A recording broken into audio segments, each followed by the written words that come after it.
Hello guys, good morning mga kamintin.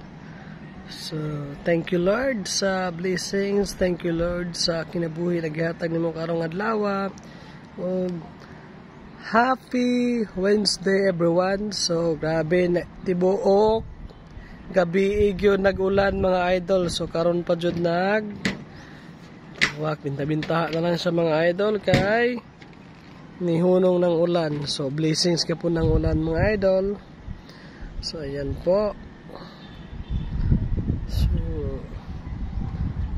nagpatimaw na si Haring Adlaw mga idol, kaso napasyay kuan mga idol, tabunan sa mga clouds.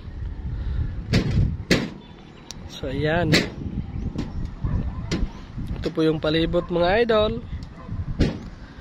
So, yan mga idol, nakita nyo na, yan mga idol, yan po yung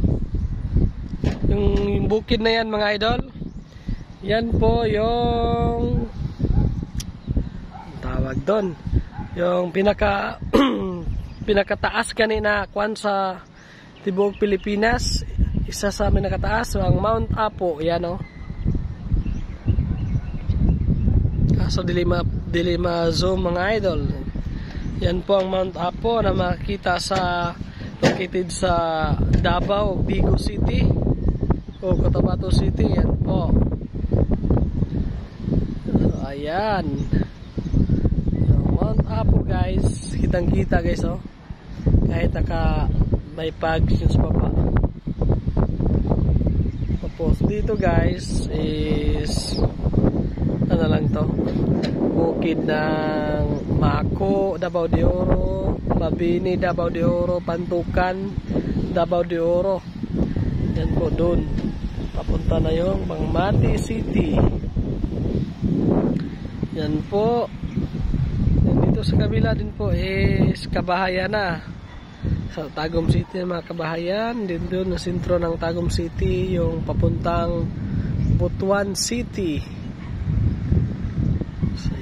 So, sobrang lamig dito mga idol kasi basa yung ulan kasi dito kagabi.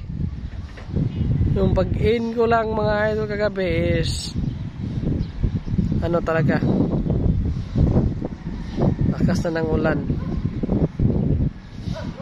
Ayan, dito yan makikita sa Tagum City guys. Ayan si Haring Adlaw, pati maadaran taod mga idol. So yan po. Salamat sa pagtanaw. Don't skip ads mga idol. Ayan po yung So salamat sa support. Ayaw kalimot pag-like, share, comments, and don't skip ads. See you in my next video. I love you all. Bye bye.